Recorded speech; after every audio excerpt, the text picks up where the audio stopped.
Kansas custom harvester Jim Deibert's working at Wall, South Dakota. That's about 60 miles east of Rapid City out in the western part of the state. When were you able to get into the fields and get going there? We work every once in a while. We've kind of been rained out today. We ran a little bit yesterday, but I've been having a lot of these monsoonal showers come across us and high humidities, and it's just not very conducive to getting very much done. I've got to be done here probably 10 days to 2 weeks. But the clock is ticking up north, so we will have to get out of here before too long, or we could be in trouble there. Weather forecast for the next 10 days isn't good. There's a lot of things you can control in this business, but the weather is not one of them, and we just have to live with it and make the best of it when it's our turn. We cut quite a few days, but only for maybe 2 or 3 hours. We may get started at 3 o'clock and then shut down at 5. And then pretty much as soon as the sun goes down, humidity comes back in and stops. So we must have gone maybe 2.5, 3 weeks of just cutting a couple hours a day.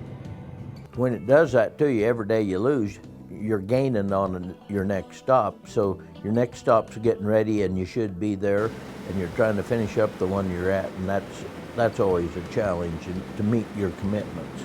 This year has been one for the record books, I guess you'd say. We got done combining very little wheat in Oklahoma. Then we saw you in Texas where we cut very little wheat.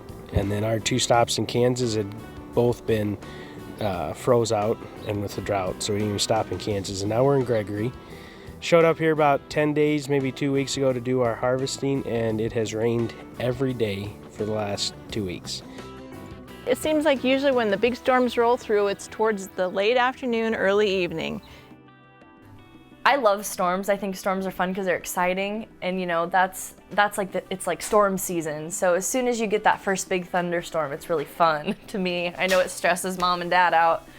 One year we were on the road headed somewhere, and we were headed straight for a really bad storm. And I remember we were driving through a town and we could hear the tornado siren going off. And I remember like grabbing Jenna's hand and us just like sitting there like so scared. Every step we make is dependent upon the weather. You're working and you're working and you're working, and the clouds are starting to roll in, and you're thinking, oh, if I could just get this field done before this cloud comes through, because you never know when the hail is going to wipe anything and everything out. And it's always just it's an anxious, challenging feeling that you start to get when those clouds keep coming closer and closer, and the lightning, and it's like, if I could just make one more round, if I could just do one more round, if I could just get this field finished.